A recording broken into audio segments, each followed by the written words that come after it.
दोस्तों, इस समय चारों ओर एक ही खबर चर्चा में है कि भारत को संयुक्त राष्ट्र सुरक्षा परिषद यानी UNSC United Nations security council में स्थायी सदस्यता और वीटो पावर देने की प्रक्रिया तेज हो गई है।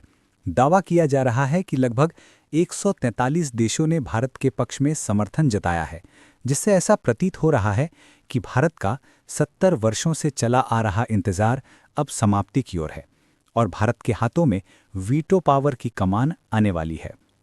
लेकिन सवाल यह है, क्या सच में भारत को वीटो पावर मिल चुकी है या फिर ये केवल अफवाहों का खेल है? आइए पूरी सच्चाई समझते हैं।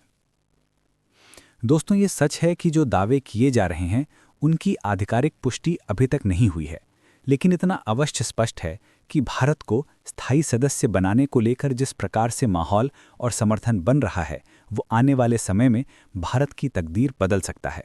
खासकर भारत के विदेश मंत्री डॉक्टर एस जयशंकर में संयुक्त राष्ट्र मंच पर जिस प्रखरता और दृढ़ता से भारत की आवाज़ उठाई है, उसने पूरे संगठन को सोचने पर मजबूर कर दिया है। संयुक्त राष्ट्र सुरक्षा परिषद की भूमिका। देखिए दोस्तों, यूएनएससी यानी कि संयुक्त राष्ट्र सुरक्षा परिषद नाम से ही स्पष्ट है कि ये संस्था वैश्विक शांति और सुरक्षा बनाए रखने के लिए उत्तरदायी है। दुनिया में कोई बड़ा संघर्ष, युद्ध या अंतर्राष्ट्रीय विवाद हो तो अंततः उसका समाधान इसी परिषद के सामने आता है। परिषद में 5 स्थायी सदस्य देश हैं: अमेरिका, रूस, चीन, ब्रिटेन और फ्रांस। इन पांचों को वीटो पावर प्राप्त है। इसका अर्थ यह है कि यदि इनमें से कोई भी सदस्य किसी प्रस्ताव के विरुद्ध मतदान करता है तो वो प्रस्ताव पारित नहीं हो सकता। यही कारण है कि असली शक्ति इन 5 देशों के हाथों में केंद्रित है। भारत जैसे उभरते हुए देशों के लिए सुरक्षा परिषद में स्थायी सदस्यता केवल प्रतिष्ठा का प्रश्न नहीं है, बल्कि विश्व राजनीति में निर्णायक भूमिका निभाने का अवसर है। भारत वर्षों से इस सदस्यता की मांग कर रहा है और इसके लिए लगातार मजबूत दावेदारी प्रस्तुत कर रहा है।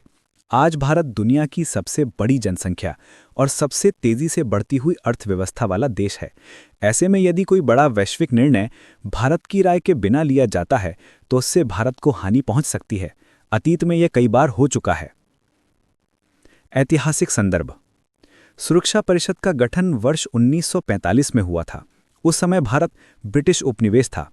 परिषद के गठन से लेकर आज तक 5 स्थायी सदस्यों का ढांचा जस का तस बना हुआ है। बीते 80 वर्षों में दुनिया में सब कुछ बदल गया, लेकिन सुरक्षा परिषद पुराने ढर्रे पर ही चल रही है।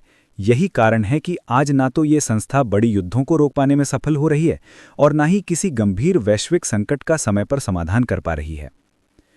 भारत की आपत्ति और जयशंकर का कड़ा रुख। भारत का तर्क है कि जब सुरक्षा परिषद अपनी मूल जिम्मेदारियों को निभाने में विफल हो रही है तो इसमें व्यापक सुधार आवश्यक है। भारत जैसे देशों को स्थायी सदस्य बनाकर वीटो पावर देना समय की मांग है, ताकि ऐसे फैसले ना हों जो भारत के हितों के विरुद्ध जाएं। हाल ही में आयोजित एक विशेष बैठक में विदेश मंत्री डॉक्टर एस जयशंकर ने संयुक्त राष्ट्र की अक्षमता पर तीखी आपत्ति जताई। उन्होंने स्पष्ट कहा कि संयुक्त राष्ट्र ना तो आतंकवाद को समाप्त कर पाया और न ही व्यापार युद्धों को, ट्रेड वॉर्स को रोक पाया। उन्होंने दुनिया को याद दिलाया कि कोविड-19 जैसी वैश्विक महामारी के समय भी वैक्सीन और यात्रा की सुविधाओं में स्पष्ट भेदभाव देखा गया। जयशंकर ने अपने भाषण में वर्तमान संघर्षों की ओर ध्यान खींचा: यूक्रेन युद्ध, मध्य पूर्व की अस्थिरता और अनेक अन्य क्षेत्रीय विवाद। उन्होंने कहा कि संयुक्त राष्ट्र उन अपेक्षाओं पर खरा नहीं उतर रहा है जिनके लिए इसकी स्थापना की गई थी। सोच कर देखिए दोस्तों, इतनी सख्त और कड़वी बातें दुनिया के सामने रखना छोटी बात नहीं है। यही वजह है कि अब रूस, भूटान, ब्रिक्स के देश और कई एशियाई राष्ट्र भारत के पक्ष में खड़े हो चुके हैं। वैश्विक समर्थन और भारत की भूमिका। दोस्तों, साफ कर दूं, भारत भले ही अभी स्थायी सदस्य नहीं है, लेकिन संयुक्त राष्ट्र शांति मिशनों यानी यूएन पीस कीपिंग मिशंस में भारत का योगदान किसी से छिपा नहीं है। 1950 के दशक से ही भारत लगातार सैनिक भेजता रहा है। केन्या, लेबनान, कॉन्गो, दक्षिण सूडान और मालदीव जैसे देशों में भारतीय सैनिकों ने साहस और प्रोफेशनलिज्म के साथ शांति बहाल करने का कार्य किया है। यही नहीं, 1990 के दशक में इराक कुवैत युद्ध से लेकर साइप्रस, लेबनान और श्रीलंका जैसे विवादों में भारतीय राजनयिकों ने महत्वपूर्ण भूमिका निभाई है। भारत ने परमाणु हथियारों के प्रसार, जैविक और रासायनिक हथियारों पर नियंत्रण जैसे गंभीर मुद्दों पर भी सक्रिय योगदान दिया है। यही कारण है कि भारत बार बार कहता रहा है कि केवल पुरानी शक्तियां ही नहीं, बल्कि नई और उभरती हुई शक्तियों को भी सुरक्षा परिषद में उचित स्थान मिलना चाहिए। आज जब एशियाई देशों सहित रूस, भूटान, ब्रिक्स के अन्य देश भारत के स्थायी सदस्यता के समर्थन में खड़े हैं, तो ये स्पष्ट संकेत है कि वैश्विक शक्ति संतुलन बदल रहा है। यदि भारत को नज़रअंदाज किया गया तो संयुक्त राष्ट्र स्वयं अपनी प्रासंगिकता खो देगा। निष्कर्ष स्पष्ट है कि भारत की भूमिका केवल क्षेत्रीय नहीं बल्कि वैश्विक है।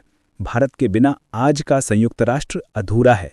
इसलिए तय है कि भारत को स्थायी सदस्यता और वीटो पावर देना ही पड़ेगा। हालांकि अभी इसकी औपचारिक घोषणा नहीं हुई है, लेकिन परिस्थितियां और वैश्विक समर्थन यही दर्शा रहे हैं कि भविष्य में भारत को उसका उचित स्थान अवश्य मिलेगा। भारत ने सिद्ध कर दिया है कि वो केवल अपने लिए ही नहीं बल्कि पूरी दुनिया की शांति और स्थिरता के लिए काम करता है। यही कारण है कि आज दुनिया की आवाज़ एक ही है, भारत को स्थायी सदस्यता और वीटो पावर दी जाए। तो दोस्तों, आपको क्या लगता है, क्या भारत को इस बार स्थायी सदस्यता मिल जाएगी? अपने विचार हमें कमेंट बॉक्स में ज़रूर बताइएगा। अगर जानकारी अच्छी लगी हो तो वीडियो को लाइक, शेयर और चैनल को सब्सक्राइब करना मत भूलिएगा। मिलते हैं अगले वीडियो में। जय हिंद।